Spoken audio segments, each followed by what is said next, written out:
Without further ado, though, I think it's time to bring on our first panel. Rachel Gardner-Poole is going to be the moderator for this session. Rachel is director of a consultancy firm called Aviascia, and has extensive experience across aviation, science and technology.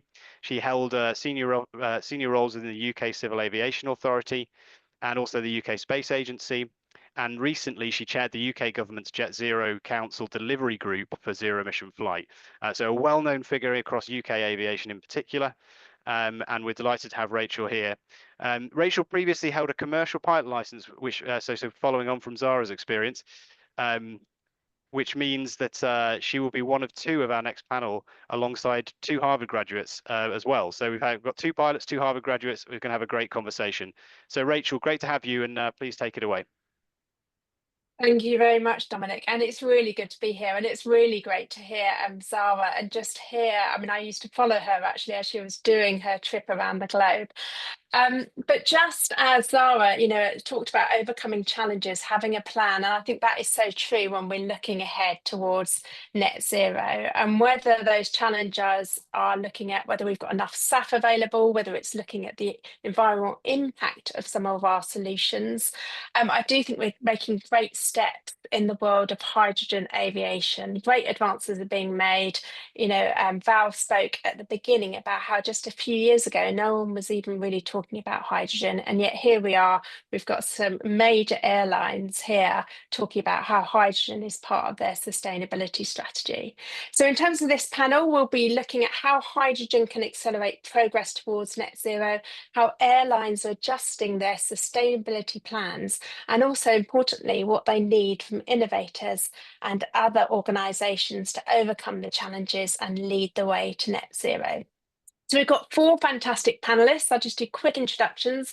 So we've got Jill Blickstein, VP of Sustainability at American Airlines. And Jill's had a brilliant career in public policy related roles, beginning in financial services, but for the last 5 years has been working for American Airlines, overseeing the sustainability strategy and driving investments in both SAF and zero emission technologies.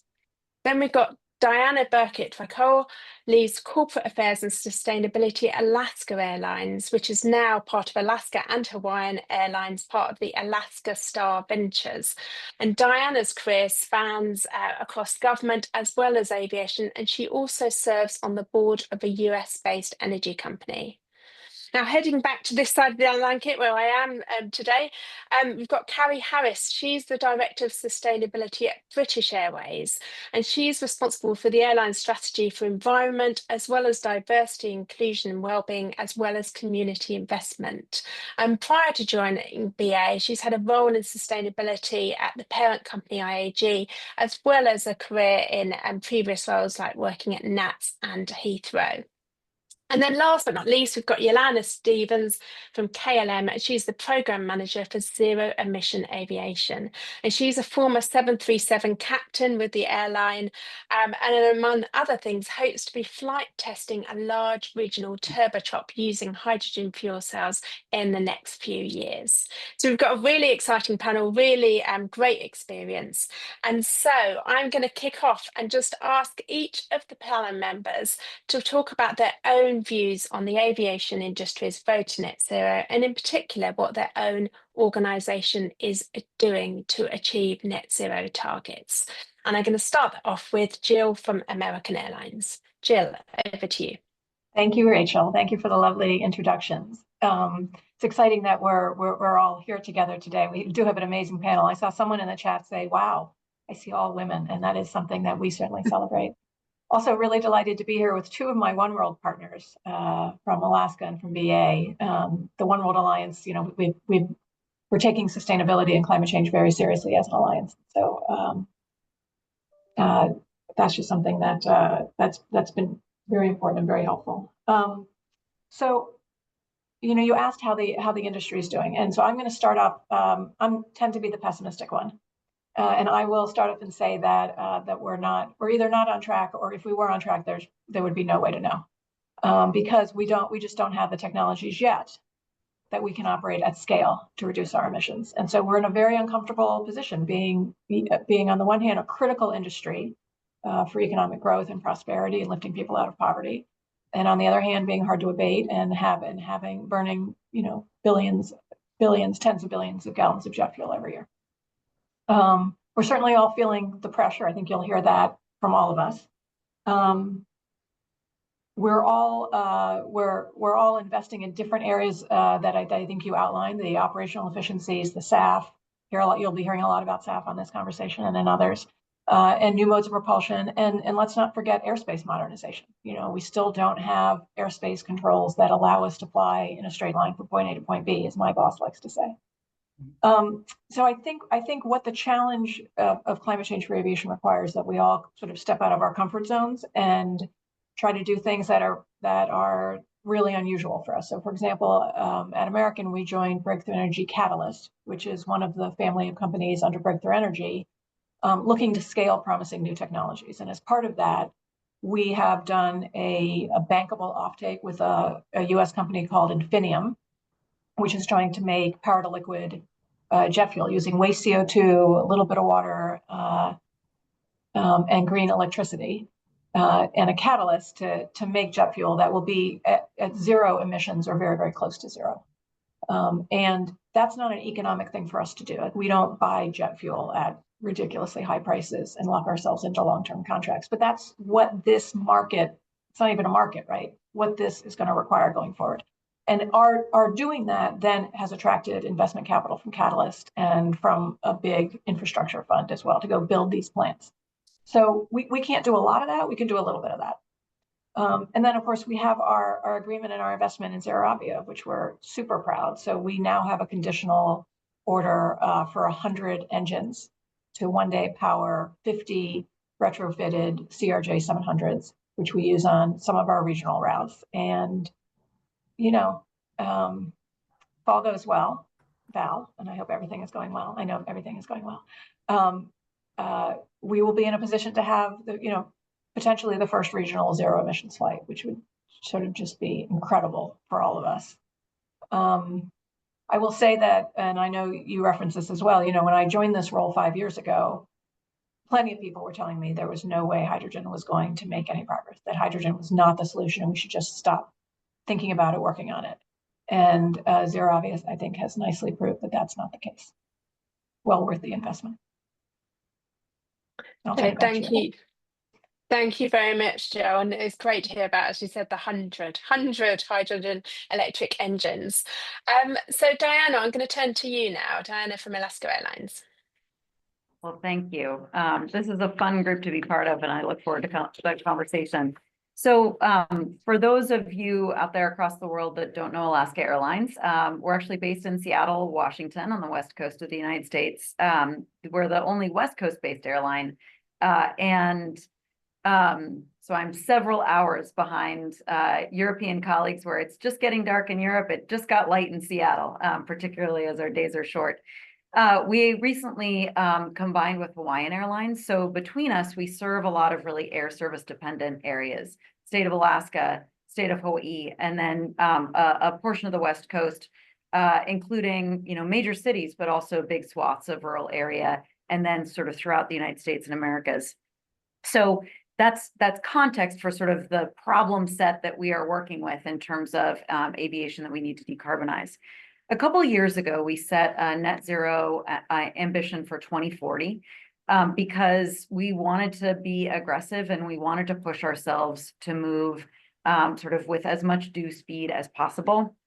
We also set up our venture investment arm, Alaska Star Ventures, because we recognize that a lot of the technologies that we need for that course ahead didn't exist today at the scale or level of maturity, and we needed to be able to manage our own operations, to invest and to partner and innovate in order to create that future together. And it, as Jill said, it's really fantastic to have colleagues across the industry and across our One World Alliance as well that we can innovate and partner with. So our 5-part path to net zero is operational efficiency. And that includes our own operations, simple things like single engine taxi and turning off the APU, and actually every piece of or every employee's compensation at Alaska, a portion of it, a portion of year-end bonus is actually tied to emissions reduction and fuel efficiency. So we're really trying to embed that ethos into the culture and control what we can control, as well as innovating with others. So operational efficiency is that first part. Fleet renewal, bringing new sort of conventional propulsion, but new aircraft into our fleet that reduces emissions.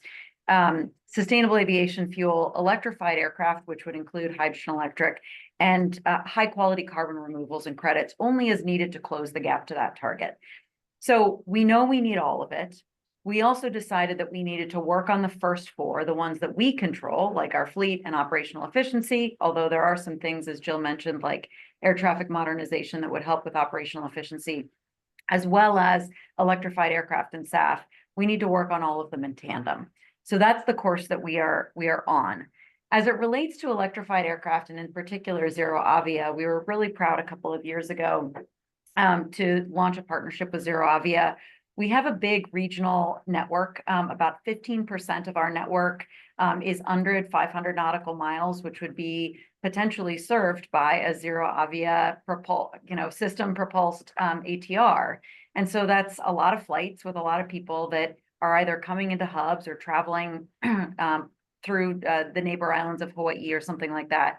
And so we took one of our retired Q400 Bombardier Q400 aircraft and contributed to ZeroAvia's work up in Everett, Washington, to be retrofit with the hydrogen electric powertrain, and offered some technical assistance, continue the dialogue to make sure that as we're thinking about this new technology, it is designed for purpose in a true operating environment, and that we're working together on socializing the idea of this kind of aircraft operating within an airline like ourselves, so that employees can kind of get a sense of what that might look like. And that we're also bringing conversations forward around infrastructure and supply chain and all of those sorts of things. The last thing I'll just say is we're really lucky in the Pacific Northwest. There's a number of different entities outside of aviation who are really passionate about bringing new energy systems to bear. And so we actually established a hydrogen hub, which was, we were selected as a hydrogen hub by the US government a couple of months ago. And that brings the whole community of hydrogen expertise together, not only to serve aviation, but to try to create a robust and more mature supply chain for all kinds of uses of hydrogen. And I think that has the potential to lift all boats. So I know we'll dig into many of these topics, but hopefully that just gives a little bit of a level set. No, thank you, Diane. And that's certainly great to hear about the hub and about, as you said, its wider transport as well, which is really important. I'm just going to, before I hand over to Carrie and Jolanda, I'm just going to mention in the chat, there was a question around contrails and what the airlines are doing in terms of the impacts of contrails. So this is around non-CO2 effects. So perhaps Carrie or Jolanda, if you're covering anything, if you could just address that as well in your answers, if your airlines are focusing on that at all. So Carrie, I'm going to hand over to you, Carrie from British Airways. Thank you, Rachel. So I don't want to kind of reiterate, because I think there's no magic bullet here. You know, all airlines have got the same path to net zero, essentially, maybe structuring it slightly different. But if I kind of give a summary of where we're at. So in 2019, we set out our commitment to net zero by 2050. I think we were the first global airline to set that ambition. It follows all the same elements that have just been discussed by Jill and Diana. Kind of, if you split it into thirds, the first third of emissions reductions coming from operations and aircraft, innovation. The middle third is essentially from SAF, and the final bit of residual emissions is carbon removals. And, you know, depending on the progress across the technology innovation on each of those, there may be slightly larger or smaller proportions in the end. But to Jill's point about she was kind of outlining the pessimistic view. So I'm going to kind of take the opposite and share some optimism, because like, I think your initial question was about, you know, what progress are we seeing towards net zero? So we are seeing progress towards it. And I want to share some examples of that because they exist in each one of those thirds of our pathway to net zero. So in our operational efficiency, we're now saying we've seen a 10% reduction in our carbon intensity since 2019. And that's a combination of due to the SAF in our operations, but also due to the retirement of older aircraft and through engaging our flight crew and our operations ground crew to operate the aircraft more efficiently. So what that means is for the first time ever, we're seeing a decoupling of growth from emissions. And that to me is very, very exciting. Like you said, I've worked in this field for over 25 years. So finally seeing that decoupling of growth and emissions is a real point of optimism. And that's what we need to kind of keep expanding that gap. The second part of optimism is on the SAF, so that central part of our pathway. And we, if you look back 10 years, SAF was like a concept, it had never been proven in flight. And now we're routinely operating with 2% SAF in our operations. It's coming in pipeline on a daily basis and now has been for 3 years already in our operation routinely out of Heathrow. So that's again a source of optimism. As well as that, we've got investments in first, second and third generation SAF, including long-term offtake deals like with 12 and Infinium that Jill mentioned. So again, we need scale and pace, but we're seeing progress. And then on the final piece, on the carbon removals, we're also seeing progress. So this year, we just made our major investment, and I think it makes us the largest airline buyer and the biggest buyer of carbon removals in the UK, and the largest airline buyer globally, of a whole range of portfolio of carbon removals types to try and illustrate the opportunities in this market to help reduce, mitigate emissions in the short term and help us achieve net zero in the long term. And that, again, very much like SAF, is trying to stimulate the market. And I think it was Jill and Diana made the point, we're getting, airlines here are getting into markets that traditionally they're not in. We move people from A to B, but now we're having to get into SAF development, equity investments in these companies to scale them. And probably this is a theme we'll come back to. It's about pace and scale that's needed. So I'll finish there, but and I didn't touch on the non-CO2, but I'll come on to that later. No, thank you, Carrie. And then finally, Jolanda, so it'd be great to hear from you what your organisation is doing at KLM, and also how you think we're doing en route to net zero. Well, thank you so much, Rachel. Yeah, I must say I'm not a pessimist. I'm more of an optimist, but also mainly a realist. I think if we're looking at what KLM is doing today, the pillars that have been pointed out by my colleagues here on the panel are of course the same for us. So our fleet renewal that is going on at the moment, we're switching to the Airbus Neo, which is decreasing our CO2 on the European part with 21%. So I think that's also very hopeful. Our operational measures, the extended use of alternative fuels, it has been touched upon already. The thing that I want to add to the things that my colleagues just mentioned is that there's also an element of fun and a little bit competition in how are we doing sustainability wise, because it's, of course, this is a tough job that we are facing as an industry.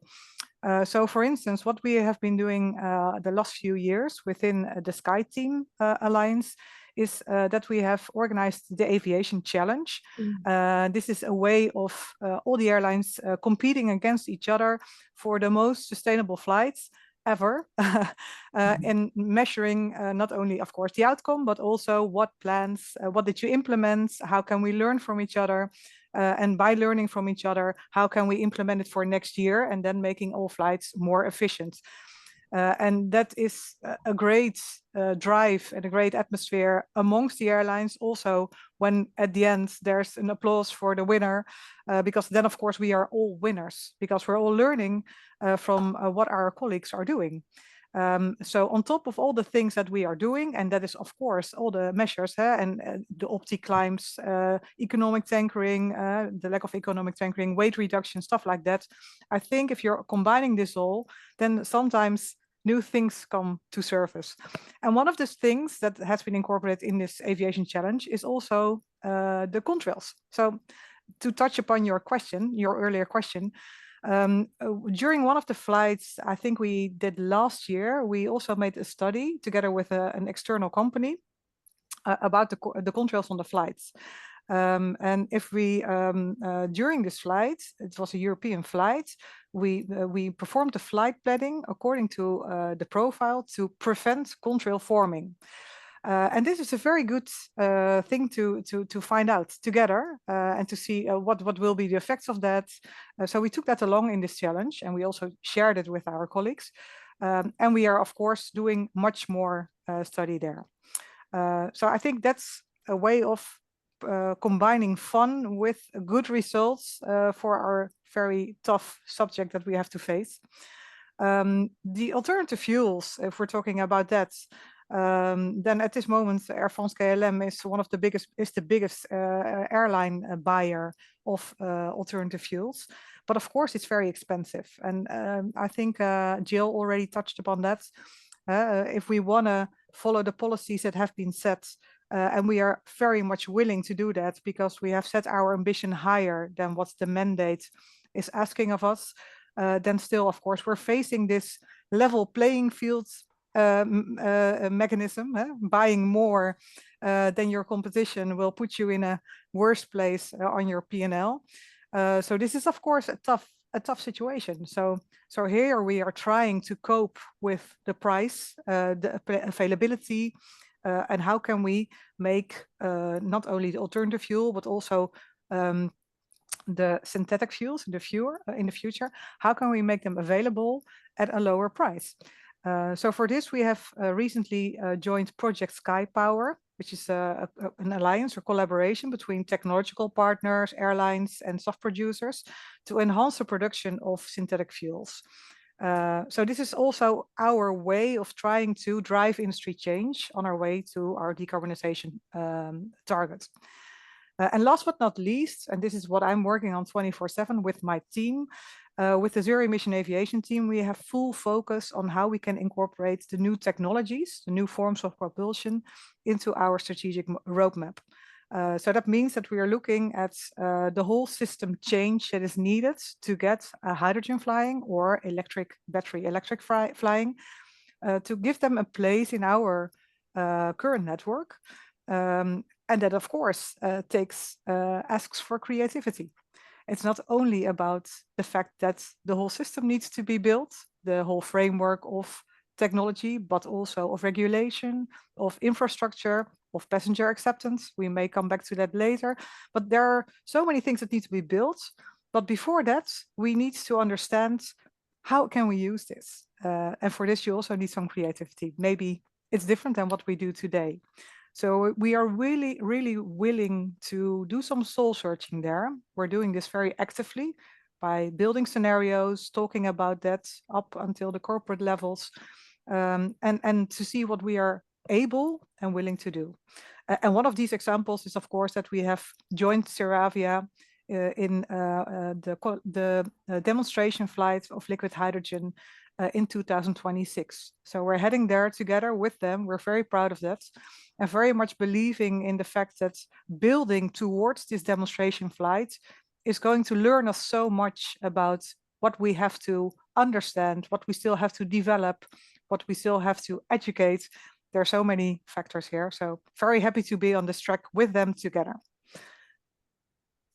That's great. Thank you very much, Jolanda. And for those who, there's a couple more questions specifically about some of the things you mentioned as part of the aviation. It's called the Aviation Challenge, isn't it? If you Google Aviation Challenge, there is a lot of information online. I think it's a fascinating and really exciting program in terms of initiative across the airline industry there.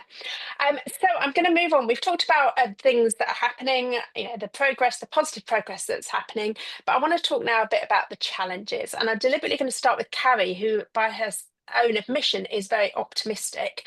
But Carrie, what would you say the biggest areas of concern are to achieve net zero? Oh wow, how many are there? There's so many, isn't there? Pick one or two, maybe. Okay. So I think there's a number of areas, and I'll probably use our kind of roadmap to net zero to think about what are the main challenges in each area. If you look at the kind of aircraft and operational efficiency, I'd say current big challenges are the supply chain issues that are being experienced globally, both kind of aircraft and engine manufacturing issues further down the supply chain.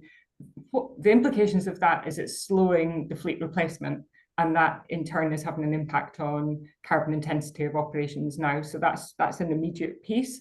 And who knows how quickly that will catch up once manufacturing and the supply chain is resolved. Will that ever catch up to where we could have been? I don't know. The other challenges, we've touched on it before, is the kind of pace and scale of SAF production. multifaceted challenges within that in terms of having the right policy frameworks, having the investment, trying to unlock the investment at scale that's needed.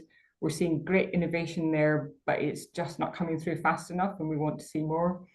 Carbon removals, the solutions are there. Again, it's about scaling, getting them quick. And I think there was a conference last week in London, Aviation Carbon Conference. And I think somebody pointed out that essentially we need 1,000 more large-scale SAF plants and 1,000 more large-scale carbon removals plants to get aviation to net zero by 2050. So I'm not sure if those figures are exactly right, but they're quite nice right now, and it does kind of illustrate the scale of the challenge that's ahead. And that's without even touching on the hydrogen part of it. And hydrogen, of course, is a massive opportunity for aviation, potentially to get close to true zero emissions, not necessarily net zero. But the complexity that comes with that is immense, whether it's logistics, the handling, the safety, the scaling, the infrastructure, all manner of challenges. So wherever we look, unfortunately for us, I mean, it's not for the faint-hearted, the jobs that we're doing. You do need to have resilience and optimism. And I think probably what the common thread is, keeping, everyone is looking to innovate and find pathways through this. And I suppose our collective role is to create that pool to illustrate that the demand is there from airlines. We want these innovators to keep working on this, and we need to scale the supply. So I'd say it was way more than one, and probably I've missed a lot, but that's some examples. No, thank you. And Diana, anything to add over and above what Carrie said? Sure, I'll pile on a little bit, just because I think the more we see the challenges, the more we can tackle them, right? It doesn't mean that we're being pessimistic. It means we're being pragmatic problem solvers. I will underscore certainly Carrie's point about scale capital. And I think I really applaud ZeroAvia, and we're proud to be part of their cap table, but actually sort of getting a really great amount of investment in this space. But it's hard to move from sort of early venture to full scale production, and that takes capital from all sides. But the two that I'll just call out, one, Carrie touched on at the end, but the enablers. We tend to focus on the technology and often forget about the broad end-to-end infrastructure that's required to make the whole ecosystem work. And so I think that's something that we really need to tackle. It's certainly relevant in hydrogen. It's certainly relevant in SAF, making sure we get the fuel and the energy into airports, and that there's sufficient renewable energy on the sort of, front end of the supply chain to actually power production. The other one that I'll call out is just, I think, and maybe this is an American thing, we try to simplify things and sort of like, what's the one thing that's going to solve this problem? But we have to tolerate the complexity that we need all of these technologies, and they're so interconnected. And so I think there's an education challenge to talk about this stuff in a way that, is relevant to the scientists and the innovators that are working on it, but also relevant to the end user, to the operator, to the individual passenger that ultimately is going to be experiencing the technology. And sort of bridging that gap over time, I think, is going to be important for long-term uptake and just normalizing these technologies and getting political and public support. No, thank you. And moving on from that, I mean, do you want to expand, Jolanda, particularly as a pilot as well, or as, you've flown in the past, moving forward, what kind of operational kind of barriers would you see regarding hydrogen?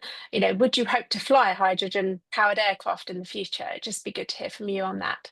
Of course, without any doubt. I believe if we're looking at, well, when the brothers Wright, they were in the movie, the prep movie before we started this summit.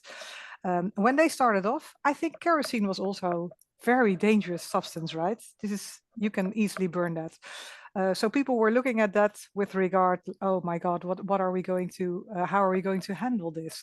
Nobody would have expected to be a 747 facing how we would move people around the globe. So I think when we are looking at new technologies, there's always a little bit of hesitance. So if you ask me, would you step in? I would definitely step in, because of course I have taken the time to understand what is technology, what are the challenges. There are many to solve, so I totally see that. But I'm very trustworthy. I think our industry has proven to be so trustworthy, and the whole certification framework around it is giving such firm barriers, safety barriers, before an aircraft is entering into flight, that I would, without any hesitance and without any further questions, trust that system. But of course, operationally, there are many things that are going to be of interest, especially the cryogenic nature of liquid hydrogen, which is new, I think, to aviation. So the whole the technology to keep the hydrogen cool, to make sure that if there is any boil off, if it's turning back into gas, how are you going to deal with that? How we can handle that safely? What are the pilots? What's the machine human interface? How can pilots see what they have, what the measures will be? But again, this is something that we have to develop. And given the whole framework, I think that is going to be solved. So challenges ahead, for sure. A lot of trust as well. Yeah. No, and that's good. And actually, I think one of the panels later on is focused on airports. And so I'm sure they'll be discussing some of those challenges that both Jolanda and Diana have mentioned as well.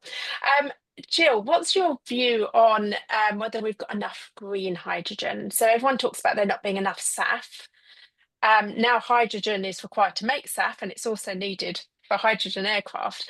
Kind of what's your view on where we're going with that? I mean, if you talk to the people who study the market and what's happening in terms of the public policy development and project, I think there's a lot of people in our industry who spend a lot of time projecting whether something's going to grow or not. I tend to think you can spend all the time you want on that, but we really just need to kind of get in there and start advocating for the policy and making the investments. And I think, frankly, everything that Carrie and Diana said about these challenges, I think is exactly right. It's pretty easy to say that there won't be enough green hydrogen. I think I would go back to Diana's point about this is a transition and it's going to be messy and very complicated, and we will move forward and then we will move backward. And a lot of to get there in the end, there's going to be so many different parts of the economy, public sector, private sector, that it's almost, I really think it's impossible to map out. But why we invested in ZeroAvia is because they're hitting milestones and they have the right business plan and they're getting together with the right partners, and they're doing the work. And so I think you can't get hung up on the question of will there be enough of X, because there's going to be shortages. I mean, as Carrie said, like we didn't really expect challenges in the supply chain for aircraft, right? That's putting a dent in everybody's plans. So I think you have to start with a very, very messy transition. To your question though about you were asking about challenges, and I was thinking specifically about hydrogen flight. And there is the question about, as you said about or I think Jolanda got to, about the question about customer acceptance and are people willing to do that? And that goes back to, I think, Diana's point about we all face a massive educational challenge here as we talk to our customers.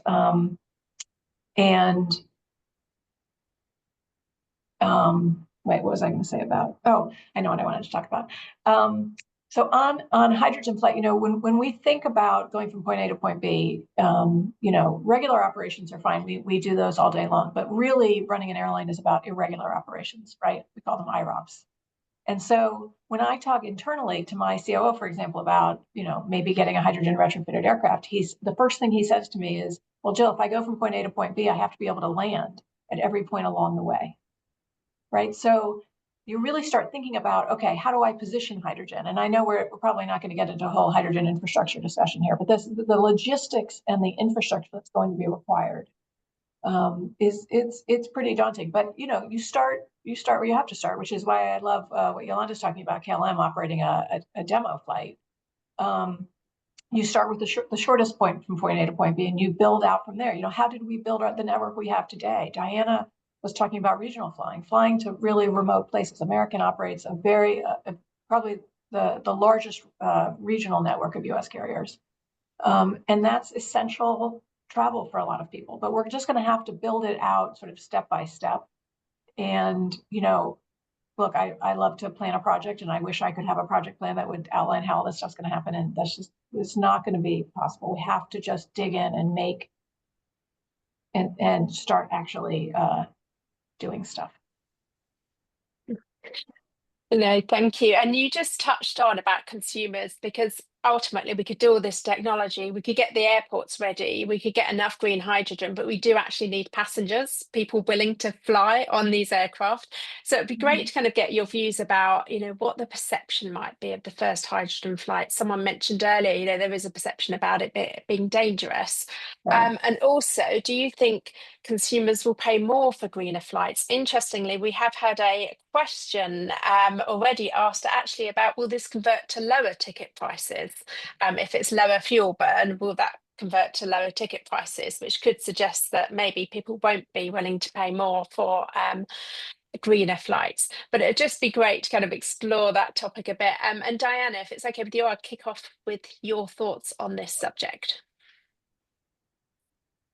Sure. There's a lot in there. So one thing I'll say just on the sort of prices higher, prices lower, there's a lot here that requires investment and that is more expensive than conventional jet fuel. And there are a lot of really important approaches that save fuel and that are more efficient or have lower maintenance costs and lower operating costs. I tend to think like both of those things are going to be part of the picture and they net out in some way. And we actually need that to be the case, because as Jill was saying, and I referenced earlier, we can't make air travel prohibitive for people for whom it is a lifeline, for whom it's, the way to get to the doctor or the way to go get groceries from a major sort of center nearby, or to see friends and family or to do business. And so we need to make sure that those options are available. That's kind of the big picture. Maybe kind of digging a little bit deeper into consumers. One of the things, and it's a little bit off topic, but we also have to think about how to access consumers. A lot of what we talk about here, even when we talk about emissions, in at least a lot of parts of the world, it's still a relatively esoteric concept for lay consumers to really grasp and understand. And so one of the things that we learned a couple of years ago when we did some consumer research is that the majority of consumers tended to understand waste, plastic reduction and waste reduction better than net zero or emissions reduction. And so we've done a lot of things to actually reduce waste on board, reduce plastic use on board, moving to all plastic water service. No plastic water service, like onboard recycling. And that's important, but also it's a way to engage consumers in the conversation and have them start to notice.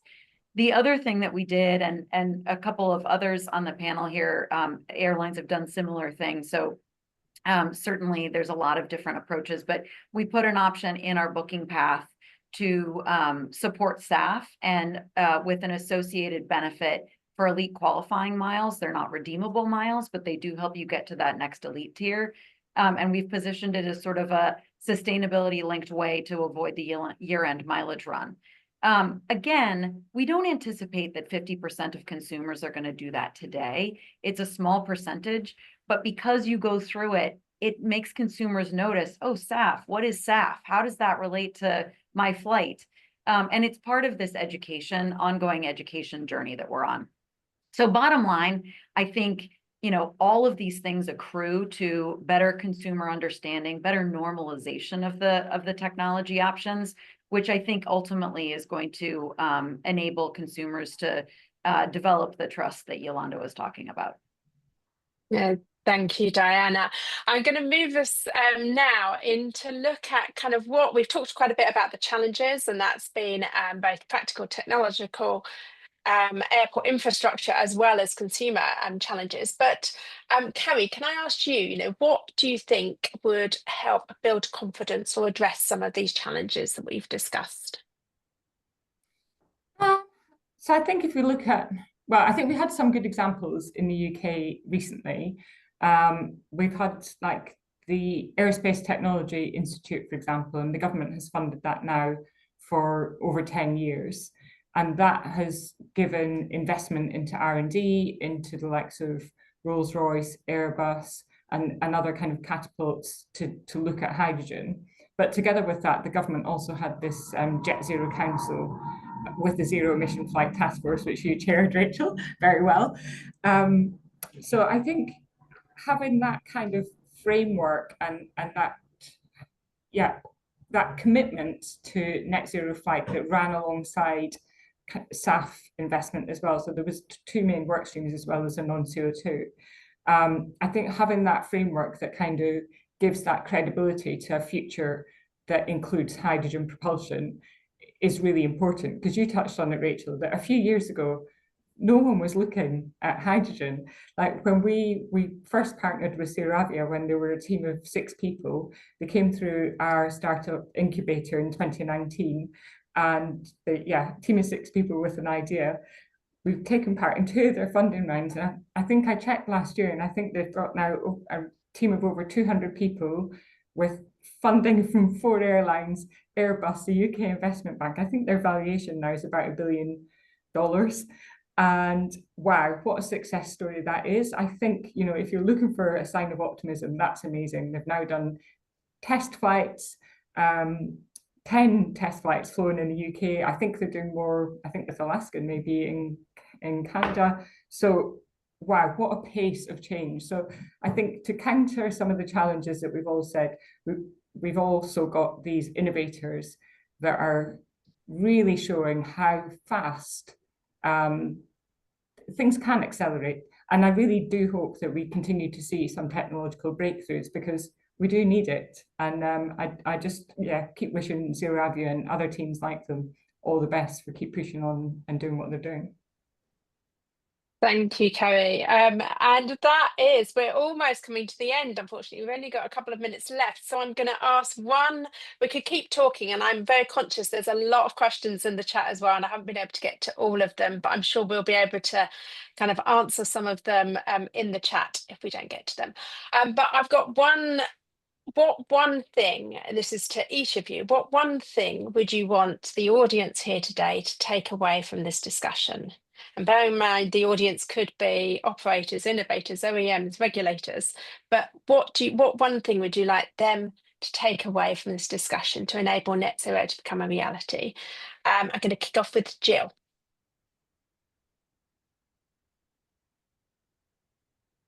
Oh, are you on mute? Yes. No, I'm not. The one thing I'd like people to take away, particularly the people who either have financing or have ideas or who have a role in the marketplace that is meaningful, I think, is we're going to need a whole new kind of partnership, right? Airlines are reaching back into their supply chains, into the fuel production. Everyone's kind of reaching into parts of their business that maybe they didn't have to spend so much time on.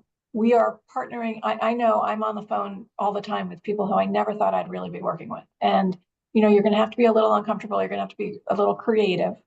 You know, we're asking. We need SAF and all these other technologies, and especially and hydrogen, to move so much more rapidly than any other technological advancement has ever happened before. And that is going to it puts a strain. It's also an opportunity, really, for people who are willing to be very innovative.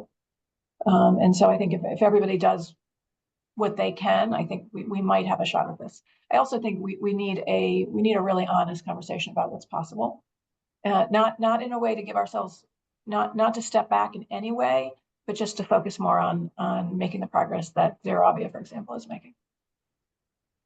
Thank you, Jill. Diana. Well, just maybe building on the sort of unexpected coalitions idea, I do think we need an approach that looks across all potential silos of government. So the certification angle, the airport infrastructure angle, the Department of Energy or corollaries in different countries angle, it really does need to be end to end. And that's not always the way that government works. Sometimes it is, and when it does, it works really well. But this is such a multifaceted challenge that we do need everybody in government as well as the private sector to work together. Thank you. And I think that's probably true in many countries, as certainly is in the UK. Carrie, what about you? What wise words would you give? I was thinking to your audience, I would just say that if anyone is on this and isn't yet working towards helping fix the climate solution, please turn your attention to it, whether that's investing, giving approvals to your team, supporting funding, delivering yourself, whatever way, we really need all the brain power on this possible. And I think a point I borrowed from someone else, but I think is really profound, is while we often talk about and focus a lot on the technology solutions, and these are needed, but in the end, it's not actually technology that's going to fix this, it's people, and we need people to be the driving power behind this. So I just put a shout out to everyone that if you're not already working in this, please get involved and turn your attention to it in some way. Thank you, Carrie. And Jolanda. Well, great, Carrie, a very good point. I love that about the people. We forget that. I would like to look at the aviation challenge and get from that the elements that we almost always forget. And that is the fact that as airlines, we need to join together to solve this problem because it's so difficult. And of course, we have a competition law that prohibits us from sharing a lot of things, and that's very good. But I think above that, we also have a sustainability issue that we need to solve, and we can do that the best, I think, together. Because what we sometimes tend to forget is that we are not only moving people from A to B, but we are the bringers of the magic of flying. Flying is magic, and we forget that in the debate of emission, sound, or noise, I should say, or all the other things that are connected to aviation nowadays. But aviation is something very beautiful, and I think as the bringers of magic, and that's my colleagues here in the call, in the panel with me, I hope we can subscribe that all. That is the thing that we should remember and bring to the people. Thank you, Jolanda. So thank you everyone so much for a really good panel. Summary of what everyone said at the end, it's look at what's possible, look at unexpected coalitions, and particularly the approaching the silos of government and how that gets solved, recognising the importance of everyone to be involved and importance of collaborations so that we can essentially harness the magic of flying. And with that, I'm going to hand over to Dominic. Thank you.